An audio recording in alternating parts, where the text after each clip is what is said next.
Hello and welcome to Leeds United Latest here on the West Yorkshire Football Show with myself, Stephen Brown, and joining me as ever is Mr. Jason Booker. If you're watching along, please get your comments in, like the video, and get subscribed to the channel.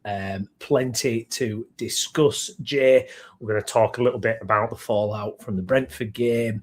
Got a couple of things to box off as well, including international football as well, quite a few. Leeds United players away for this international break. Some heartbreak for Wales boys last night as well. Bad one for them. Dominic Calvert-Lewin in the England squad. And of course, the return to these shows by the one and only Marcelo Bielsa as well. We're going to have a little chat, a little reminisce about Bielsa as well. And then we're going to discuss the final push as well as we kind of march on towards the end of the season once we get through this international break. That really is it then. April, May time then. That's the end of the season and it's do or die time, certainly. I was kind of thinking about the Brentford match and the fallout from it, Jay. And I think when we were on stream, because it was such a bad game, really, it's been pretty turgid, hasn't it? There's no highlights. There's no goals to, when you get up, you've had a win and you get up the next day, you watch the highlights again, you see we've had none of that for 4 games. So we're in a bit of a drought. And on our kind of video for it, I was kind of, I don't know, when I was reflecting on it, I was kind of in shock almost at just kind of where we're at. We had a lot of anti-Farke commenters live on the video, and it felt like, especially Jay, we were having to like bat them away and try and kind of, pull people back down to earth a little bit. The reaction on the Sunday, when I kind of, reflected on it, the fact that we were actually a point further outside the relegation zone come the end of Sunday, I just could not believe the reaction to this game and to where we are in general. I've got to say, I think there's been a massive overreaction to this. Yes, we're not scoring goals. Yes, we haven't won a game in a while, but we're 4 points outside the relegation zone. I wouldn't swap our league position with any of those teams. I wouldn't swap our remaining fixtures with any of those teams. And now, you're getting the stories popping up again about, well, will Leeds dump Farke in the summer and, how that kind of comes up again. And yeah, I was kind of sickened off by the reaction to it a little bit. I think it's compounded by, we touched on this last week as well, the state of the Premier League. And it's a real grind at the moment. Some of the games that you're watching, it's not just Leeds. This stuff with the standard of officiating, the little team talks during the games, the diving, the cheating, the tug of wars you've got going on at corners. It's a real hard grind at the minute. We haven't got much of the beautiful football to kind of get us through it at the moment. But despite all that, I thought, God, it was the reaction on the Sunday and going into the week. I mean, I saw some Twitter accounts, they were like posting, like when a club releases a statement, some of these Twitter people like releasing like statement long tweets, this can't continue and blah, blah, blah. I mean, just to try and get your head around it, Jay, I mean, it was kind of staggering. I mean, where have you been at with it kind of and the fallout from that Brentford game? Yeah, well, I bet JB doesn't show up today. A point gained us more ground on the relegation battle, because that's the truth. I spent most of Saturday night discussing it with you and saying the likelihood is that tomorrow a point will be good and most of the teams will lose. And guess what? Obviously, one of the teams had to lose if there were going to be a winner in the Spurs Forest game, or we'll come to speaking about Spurs. And West Ham were beaten comfortably away from home against a really poor, at the minute, in terms of form, Aston Villa. Yeah. You know what I mean? So, and it's only a couple of weeks ago that we drew with Villa and deserved to win the game. But people forget, and then they're not able to contextualise stuff and hold perspective. Yeah, my relationship with Twitter. And the fans that have come on Twitter, and I've got to the point where I've completely deactivated my account this week, and it was the right thing for me, and I would actually encourage it for more, because it's a toxic cesspit. There's no positive that comes from being on Twitter especially. Social media has got some great facets and great reach. There's so much positivity that can come from social media, but Twitter specifically is designed around rage baiting. It's designed around that type of engagement. I do think that some content creators have created this. I think the way that we the way that we farm content and the way that we kind of, the narrative is different. I genuinely believe if this season was 20 years ago, the feeling around the club would be so much better. Yeah. And I'm not blaming just social media for that or content creators. Yeah. Is like that, you know, the way that outlets put stuff out. I seen an athletic piece the other day that was similar, and you shared me one. I forget who it was that wrote that piece, but it everything is around farming attention, and negativity sells that. It grabs that attention, and I just think it's dangerous. I think it's toxic. I don't think it's the way that it's certainly not the way that I want to live my life, and I choose not to. You know, every time I come on here, I try and see things from a positive light, not because I'm a happy clapper, because I genuinely think there is positive things to be happy about. So, you know, watching Spurs on Sunday, we won't see a performance like that. No. You know, Spurs were very good for the opening 30, 35 minutes. They conceded a goal and they absolutely went under. Yeah. We've seen our boys time and time again this season pull themselves results out of the bag, points out of the bag. You know, like, so much has been made of the fact that we find ourselves conceding late goals. Yeah, that's because we were already in front in the first place. You know what I mean? Like, there is a reason for that. You know what I mean? It comes with a positive element attached to it. So I just think people are just so desperate to be proven right, some of the Farke haters, that they can't let go. Oh, yeah, no, I've got to admit the Sunday in particular, I was like, right, just stop going on Twitter, because it's just I'm winding myself up with yeah, to 100%.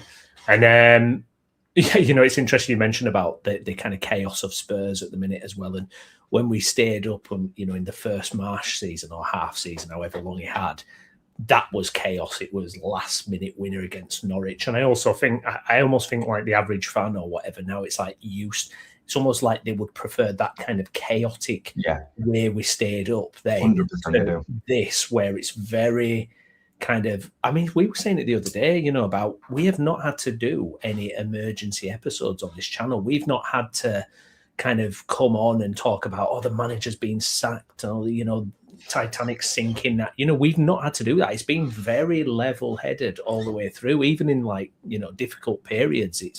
We've been competitive. We've not been getting hammered. Yes, we haven't had the other side. We've not had the last gasp winners and all that kind of stuff. And I think the average fan now, obviously, everything's clipped up, and it's all about the 6-second video and the clips and the, you know, like you say, the rage baiting and the big moments and everything like that. Whereas, you know, 95% of watching football is not going to be like that. And I think that feeds into it as well. I think it's almost too calm for some people, I think, really. I think you're spot on. I mean, for those of you that don't know, I am actually a professional coach.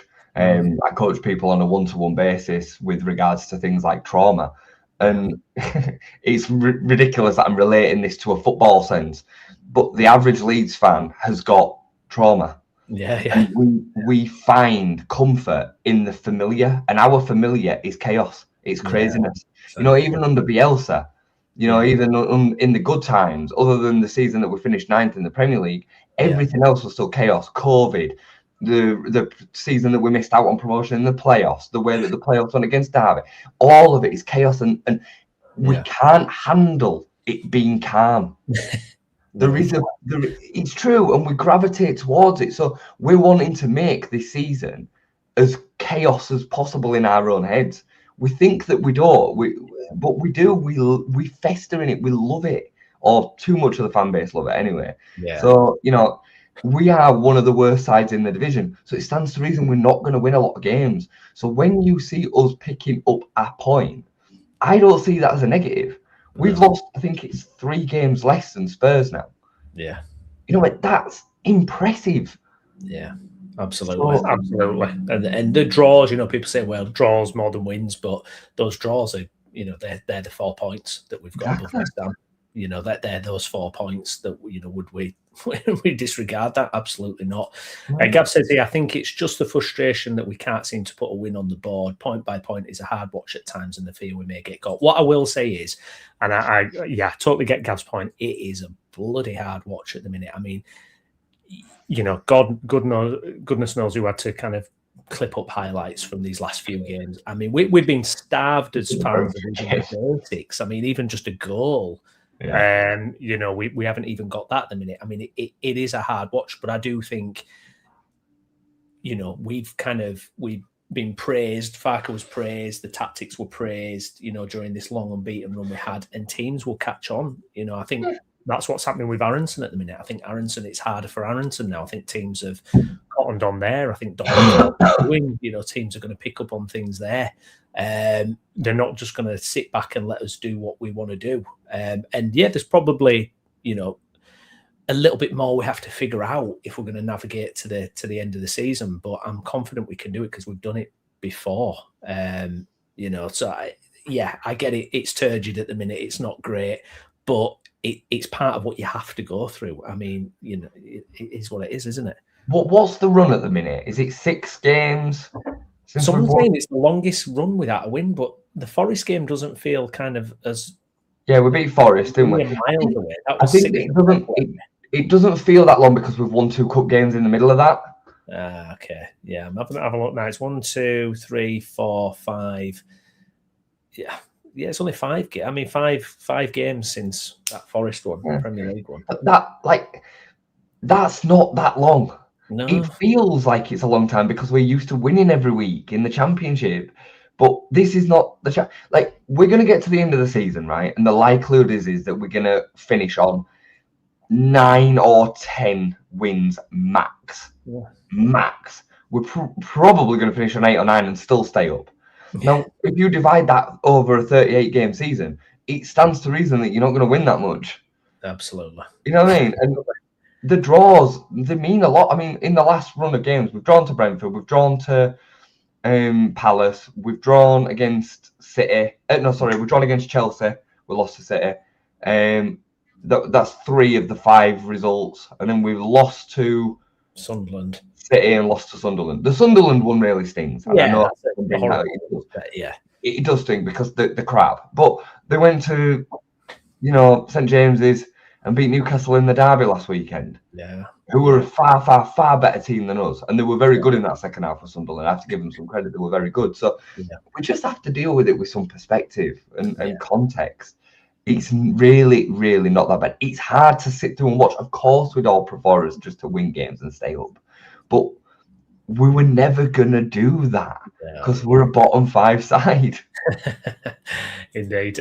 Tom says here, I mostly like what Farke has done this season with a limited squad, but if he keeps us up, could you see the 49ers wanting a more experienced manager for next season with maybe a bigger budget? Look, I don't know. I mean, if we stay up, Farke has achieved every objective that's been set of him.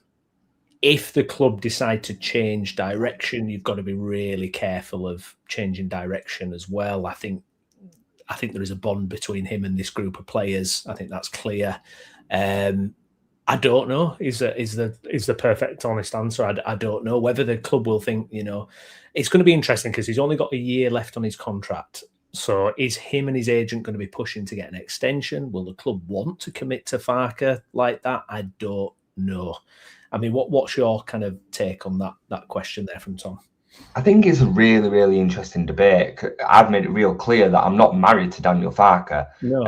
I can completely get on board with a mindset that, you know, Iriola becomes available at Bournemouth and we go and steal a match and get him in, and that'd improve us and we'd be able to attract other players and the style of football would improve and all these kind of assets that come with it.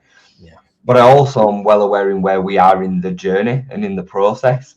You know, whether that be Brighton as an example, going from Chris Hughton to Graham Potter, and Graham Potter then establishing Brighton as a Premier League club before they then moved on from him and got De Zerbi and then improved again and so on. It feels to me as if the sensible option would be another season under Daniel Farke. Yeah. Unless there was a real statement piece manager, because it feels to me the manager that would be replacing him with would be the in-between one. Yeah. And I think that Farke has shown enough this season to say that he can, with a better squad, develop on another season. I think Daniel Farke is capable of seeing us finish on 45 to 50 points and finishing 12th. I think he's capable of doing that. And given the fact that the squad is his and everything that comes with it, we settled, the fan base is settled, we know what to expect. It feels sensible to me. So I would be on the side of caution and more sticking with Daniel Farke. But if the summer came and, like I say, it was removed, and then that manager was brought in that really did elevate us, I could understand it. And I'm like I say, I'm not against it. But I think he's shown enough to say that with a better playing squad, we'll get more points.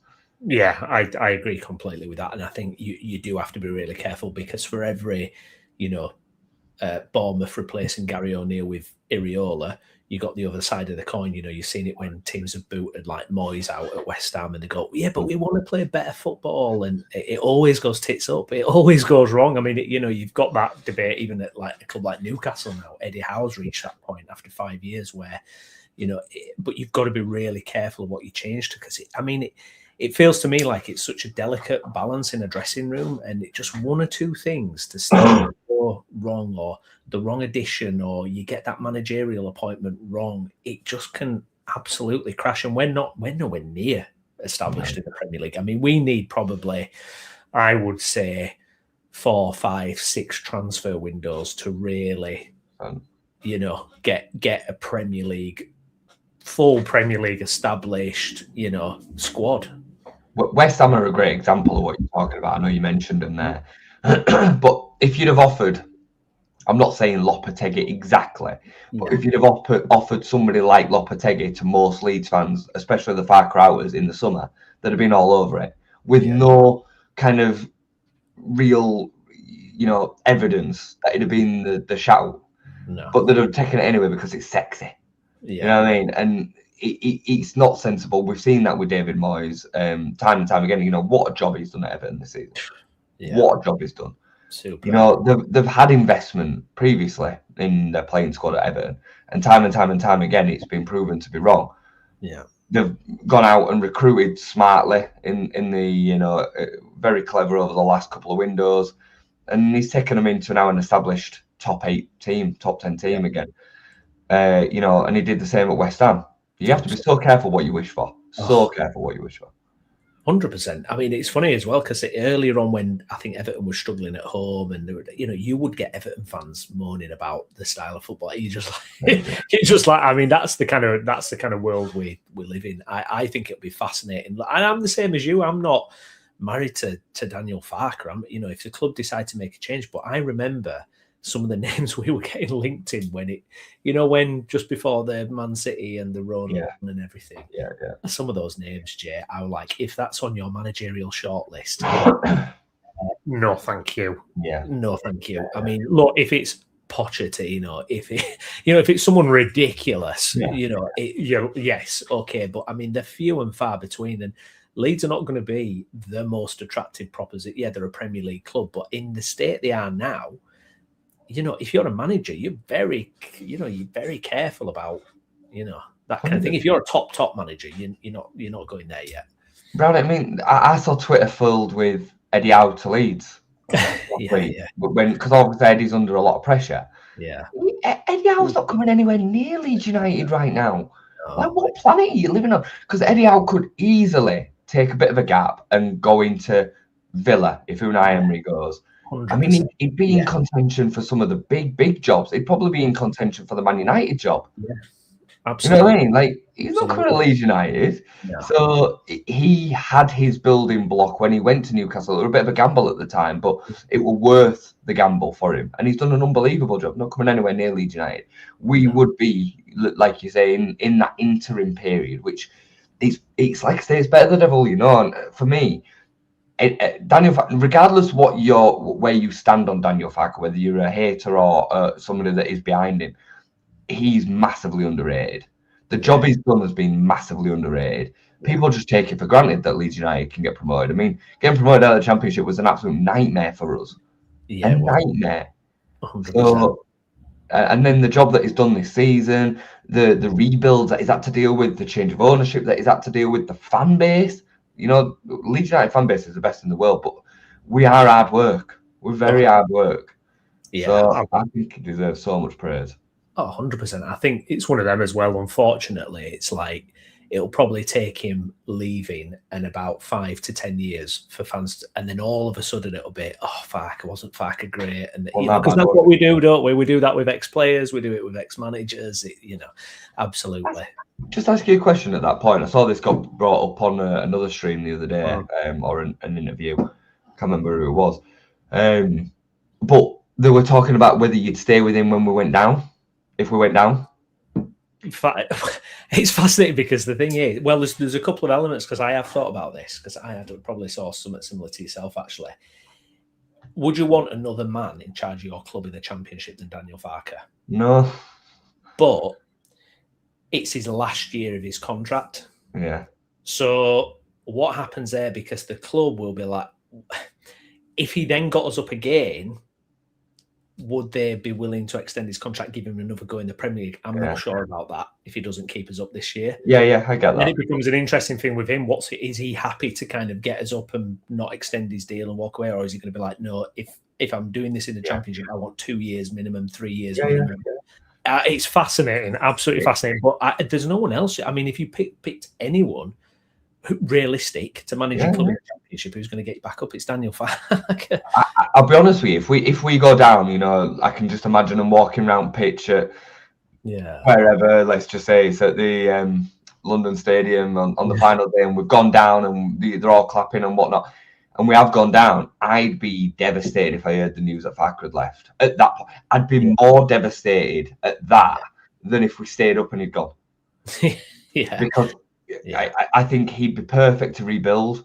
He'd have the best opportunity to keep as much of the squad together, because I think that'd be a problem. We're going to lose some of the best players. I think he'd be able to convince a few to stay. And what other Championship manager would you want? There isn't anyone else. I think the problem you would have is, I think the fans would not have the appetite for it, and I think they would like to be known.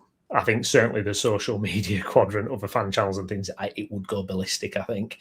And I think there would be such pressure on the club to make a change. But then you're throwing yourself into chaos, because imagine the churn if we go down, by the way. The churn's going to be brutal. Yeah. And if you take Farke out and you're trying to find a manager at the same time as you're trying to manage all that, nightmare, absolute nightmare. And then who do you bring in then? Who's better from that position? Couple of comments here. Let's just quickly go to them. Gav, relegation now would be seen as a failure, in my opinion. We've been a bit comfortable for a good few weeks, but the lack of wins of late are on DF at the end of the day. PSF, when you get relegated from the Premier League, you have a massive advantage over the Championship clubs. That's why we spent so many years in the Championship. Farke is not a good enough manager. What about God? What was I going to say then? Oh God, I had a question. I mean, again, if you can remember what you were going to say, then bring it back up. But there's a couple of things with that. Like, that's just not always true, is it? I mean, the parachute payments help, but look at what's happened at Leicester this season. Look at what's happened at Southampton and Ipswich. Some of the other teams, Norwich, West Brom. The Championship is littered with teams that have gone up and come back down and then not got re-promoted again. I don't agree with that at all. I mean, bear in mind, we came down and didn't go back up.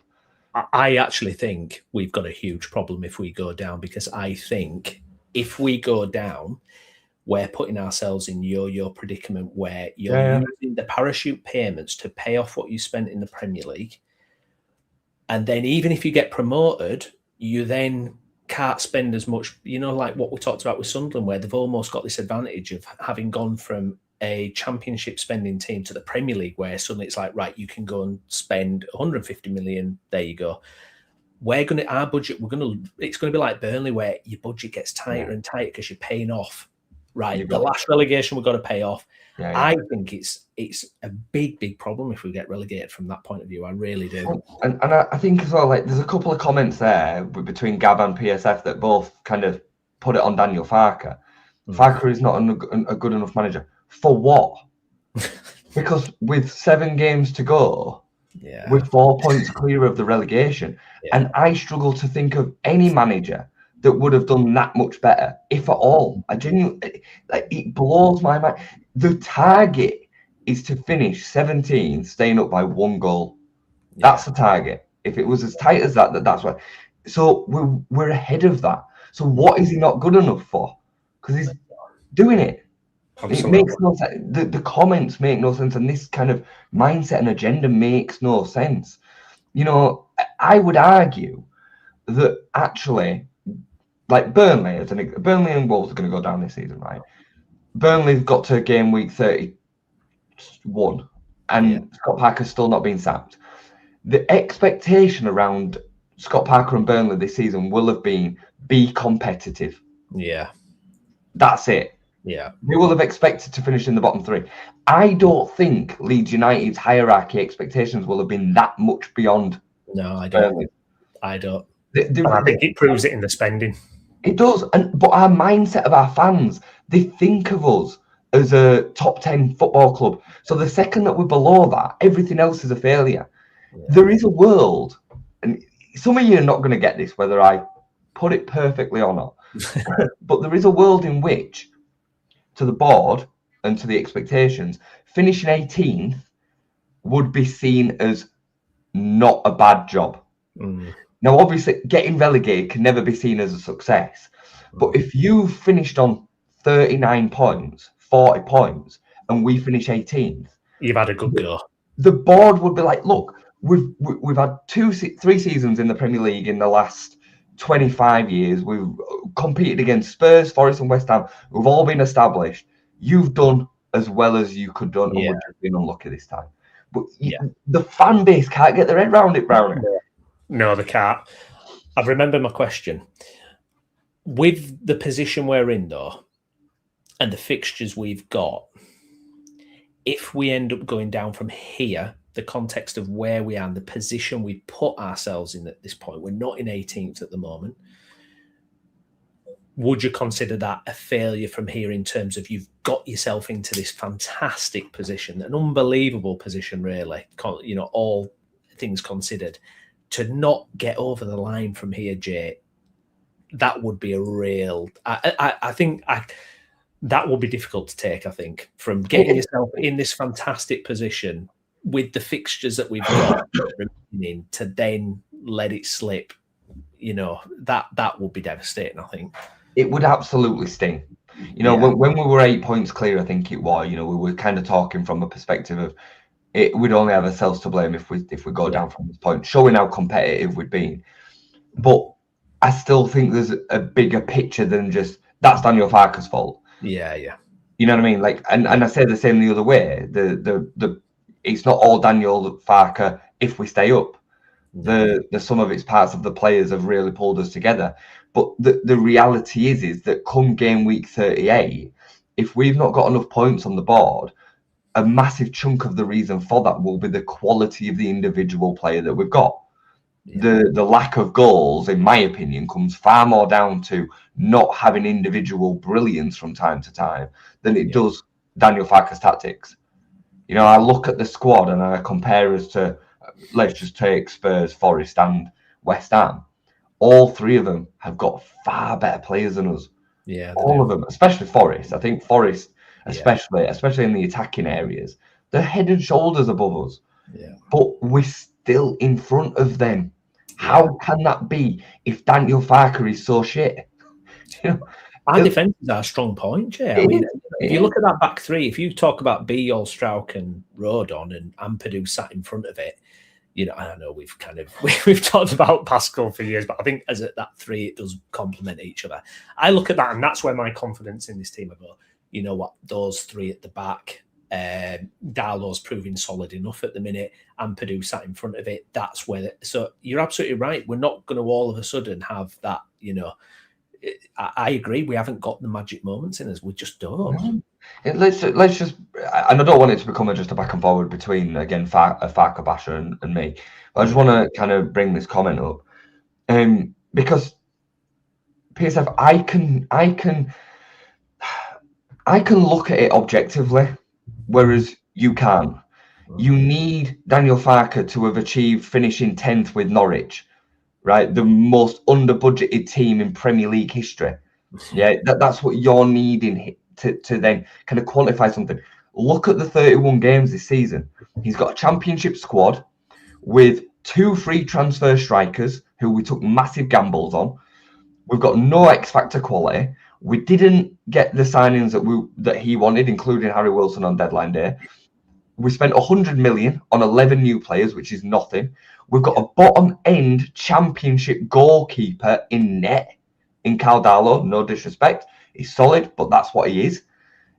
We've got a team that I would expect if this squad was in Forest's or West Ham, I'd be saying they're going to finish bottom three. Yeah. It's only because I'm a Leeds fan and I'm emotional and I've seen what Farke and the players together are capable of that I'm looking at it in a different light. And Daniel Farke is a massive part of that. Yeah. His success at championship level does mean for something as well. It's not like most, even if you consider the fact that he's the 21st best manager in the country, which is first place in the championship, that's still pretty impressive. Yeah. It's like because he's done well at championship, he's scum in the Premier League. Like that's not the way it works. Absolutely. And he's managed to bridge that gap this season. Why has he never succeeded before? He's succeeding right now, but you don't want to see it. So like it was, my man. And like the Thomas Frank comment, I'm not going to bring it up because I don't want to kind of entertain it too long, but I'd be really careful what you wish for. Yeah. Thomas Frank, you know, me and Browney have spoke a lot about Brentford this season. They've come up a few times. Would you have Keith Andrews as your manager? Absolutely not. Absolutely not. There's a system at Brentford that works. And we've seen it with Mark Warburton. We've seen it with Dean Smith was there for a while, wasn't it? Dean Smith was there as Dean well. Smith, that's who I was thinking of. Dean Smith, who then went to Villa and got promoted but struggled. Went to Leicester and struggled.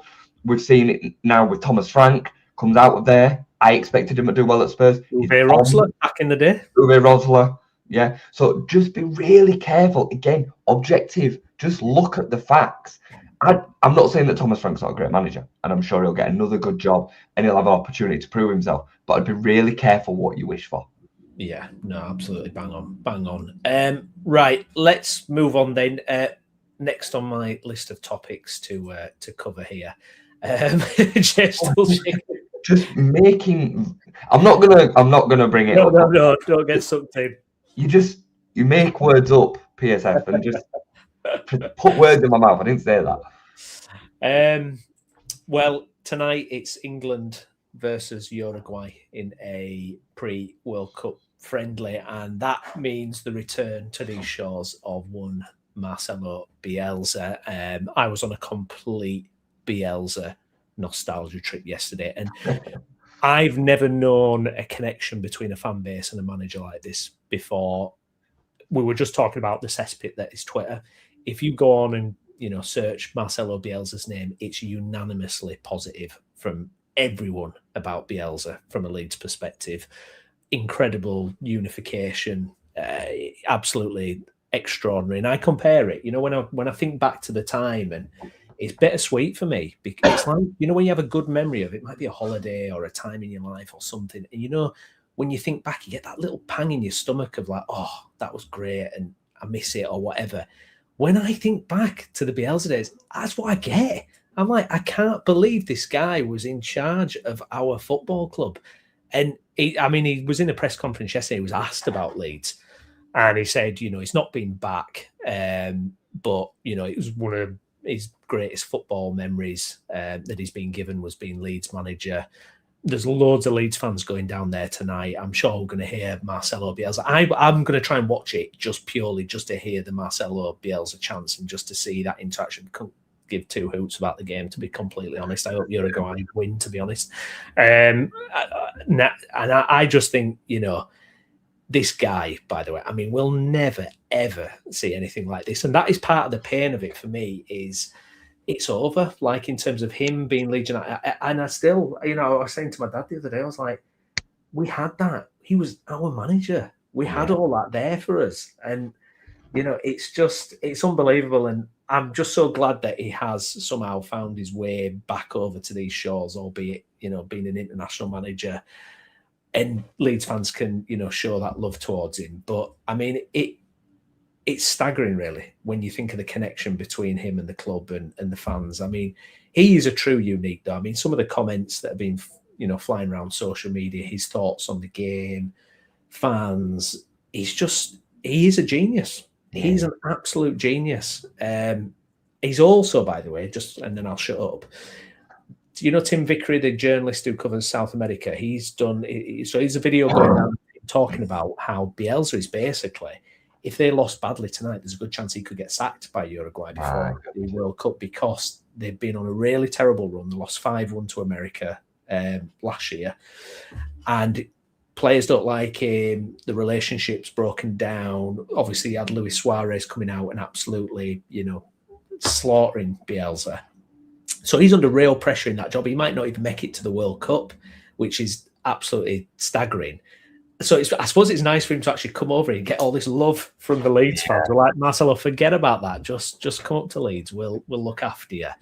But yeah, it's extraordinary, and it's bittersweet for me. It's bittersweet. It's great memories, but it's kind of like, I would love to have something like that again. Just that connection. It was amazing.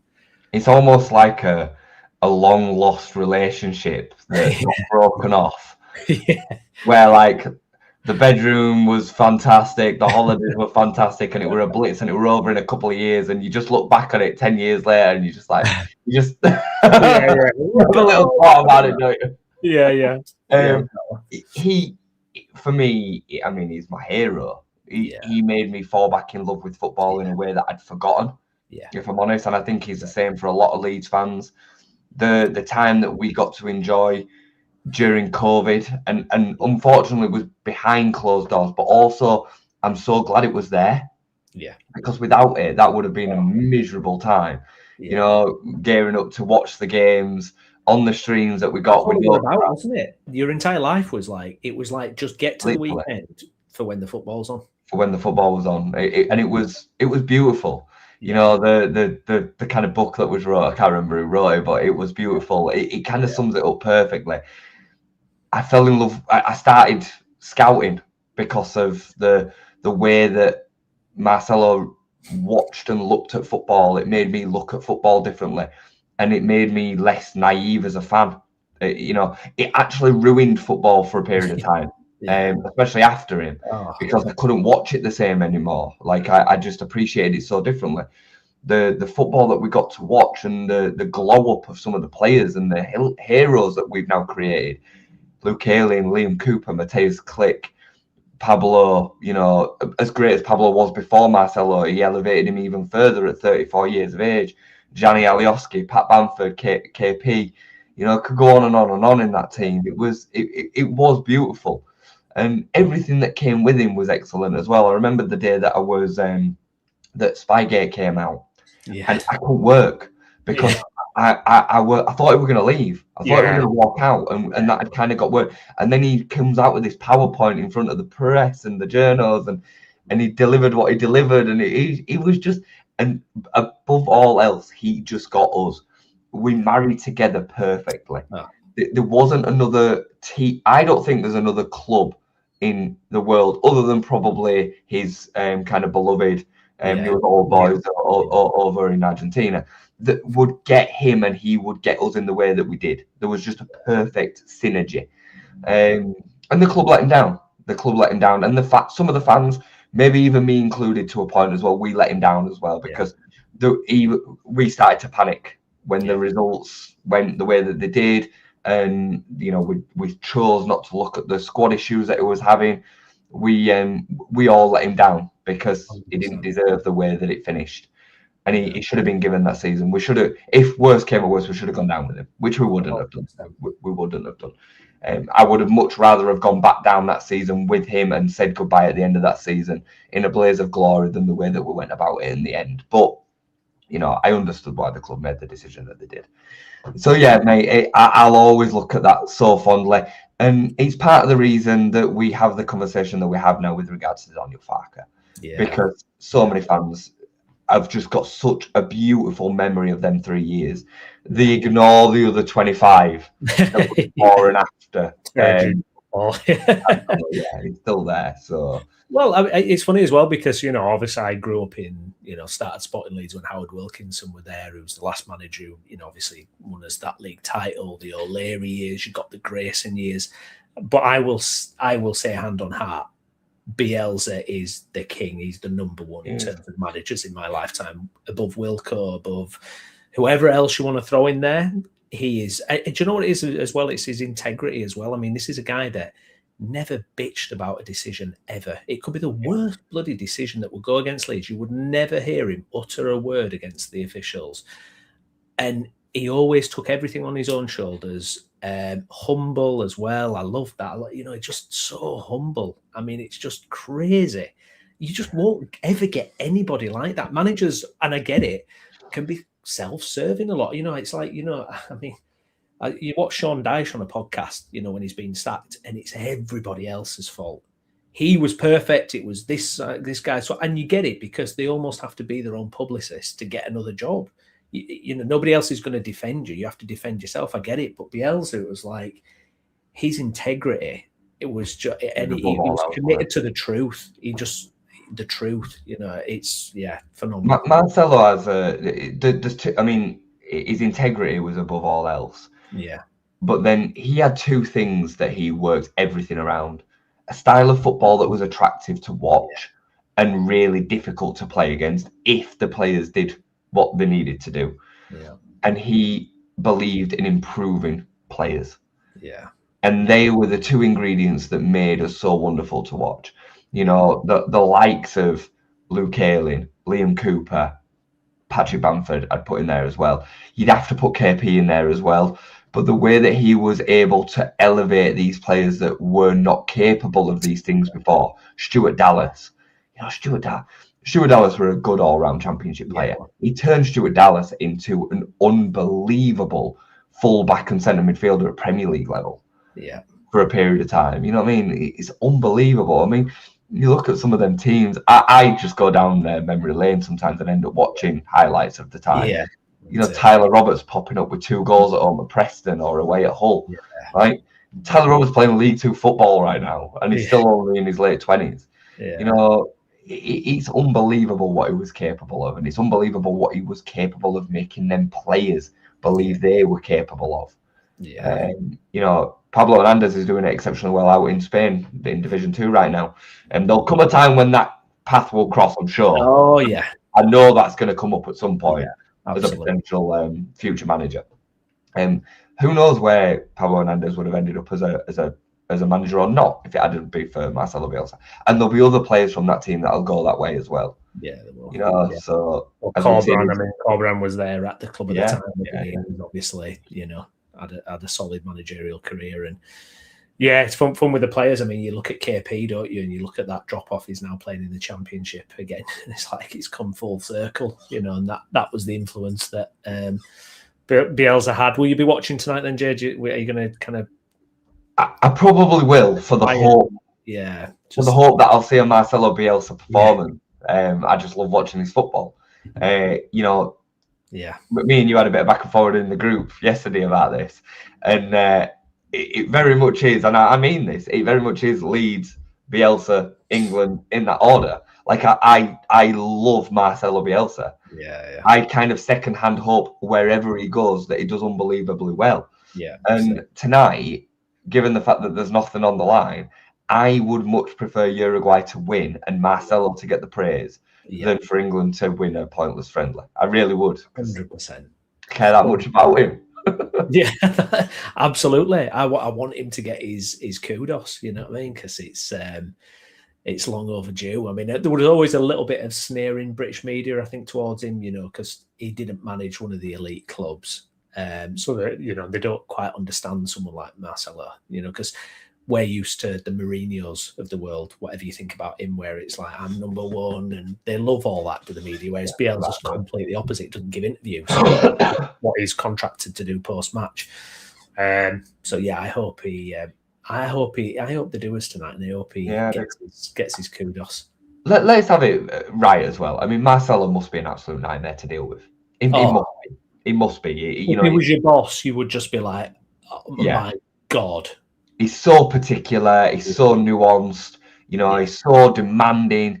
He must be an absolute nightmare to deal with. I can totally understand why he's fallen out with, you know, clubs. You know, we know of his ill-filtered spell at Lazio. He had a similar one at Marseille, I believe it was. You know, we know his history.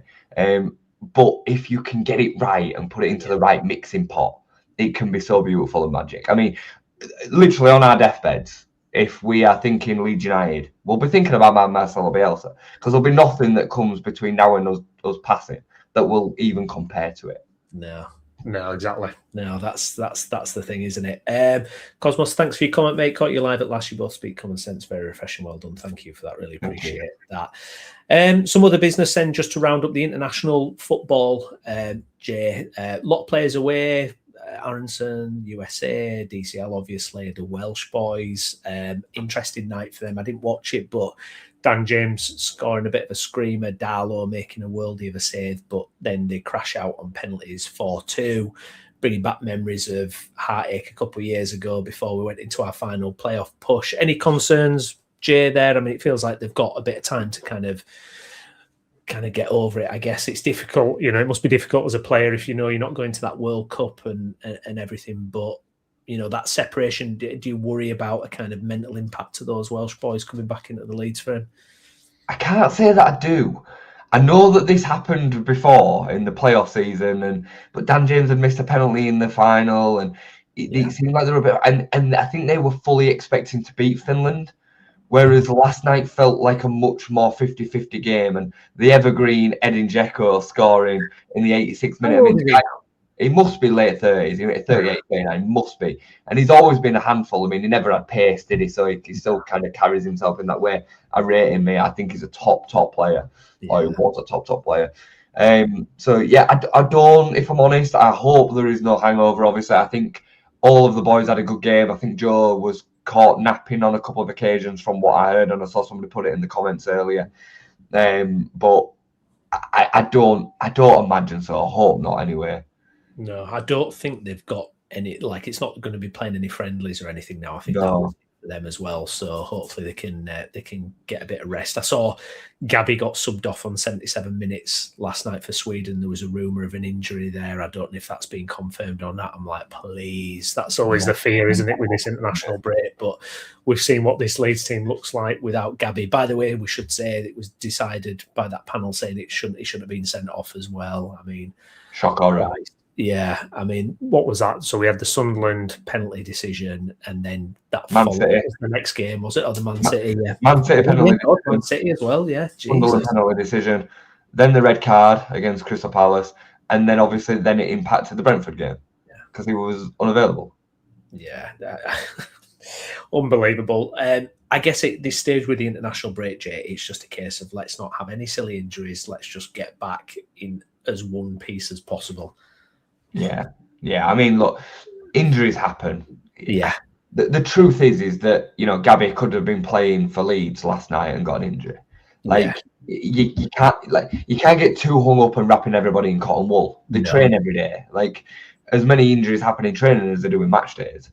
So it's impossible to kind of always be hanging around it. And footballers want to play football, and they certainly want to play for their national side. So I don't get too hung up on it. I think Calvert-Lewin's a bit of an exception to this because he's got such an injury history, right? So we don't want to see him unnecessarily playing too many games. I get.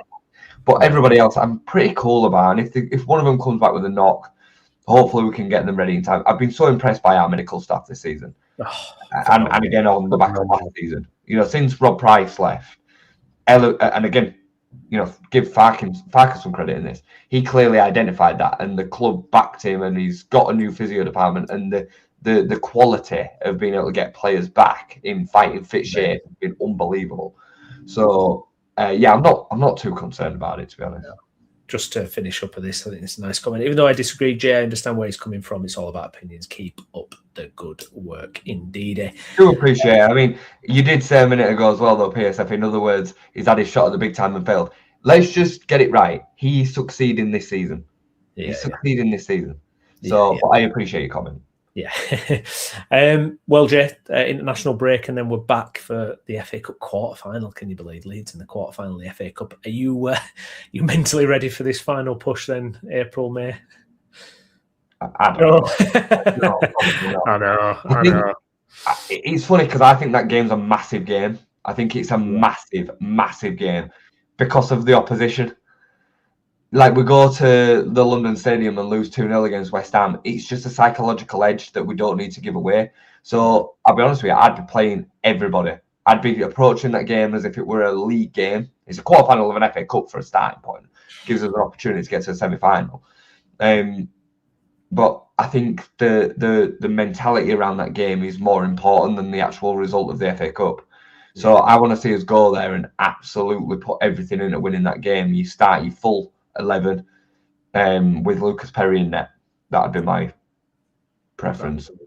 Do you think this international break, and normally as Leeds fans we go, oh God, international break, it seems to always interrupt our flow somewhat. Do you think actually this one could be a good one? Decent time for us to just press the pause button and then come back to the game. I'm just wondering if it can just act as a little bit of a reset after, a goal drought and not having a win for a while. I feel like it could almost be like the perfect opportunity just to kind of settle everyone down, refocus, refresh, and then go into the final few games. It certainly could be, but we'll only know that dependent on the result of the game that we come back to after the international break, because we'll never know, will we? But I hear you. I mean, I think it's come at a great time for Spurs. They can't be any worse, can they? And they need a kind of a bit of a reset, but maybe, and it gives hopefully enough of the boys to get time on the training pitch and get some ideas together, maybe working on some set pieces. Can we find other ways to score goals? To try and make sure that we're getting the points on the board that we need. So yeah, maybe, but it will all be dictated by what the result looks like on the first game back. Am I right thinking that the FA Cup game's before Manchester United? Yeah, so it's Sunday the 5th of April against West Ham, and then we don't play till we're the Monday night game. Monday night after, right? Yeah. So a bit of extra time then. Okafor will be interesting. I'm hoping if he can stay fit, put more minutes in his legs. He's gone away with Switzerland as well. That's interesting. I didn't know he'd gone. Because he's had a bit of argy-bargy with their coach. Yeah. He's been called. Whether he'll play or not sure. But yeah, hopefully it gives him a bit of a chance because he could be quite important. It's going to be massive in the games. I think Okafor's going to be absolutely massive between now and the end of the season.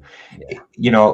It does feel a little bit like not Okafor or bust, but we stand such a better chance of winning games and scoring goals when Noah Okafor is in the side, especially when he's starting games. So he's absolutely massive, especially on that left side. I mean, I think our left side is where most of our creativity is, between Gabby and Okafor. Yeah. So, we do need him. We do need him. And as all teams need their best players. Yeah. Somerville for West Ham, Jeroboam for West Ham. Forest, where it's Morgan Gibbs-White and Elliot Anderson. Both they're really carrying them at the minute. Spurs, I don't know. Yeah, well, I mean, I watched the game against Forest, and he was the only player that looked like he gave a shit. Yeah, it's been like that for a while as well, hasn't it? And Matthias Tell had a really good first half, but apart from that, some of their players that you're looking at for inspiration, Romero, Van der Ven, they're pathetic. Yeah, they are. I mean, Romero give that video that they put out on social media before. You just shut up, just get on with it, show what you can do on the pitch. I hope you don't, obviously, but right, good stuff. We're going to leave it there. Thank you to everyone who commented. If you're watching this again later, please do smash a comment and as well. Let us know what you think about anything we've talked about today. Get your likes on the video, of course, as well. Get subscribed to the channel. I've been Stephen Brown. With me has been Jason Booker. Jay, thank you, mate. Thank you, mate. And we'll see you again soon. Thank you for watching. Bye-bye.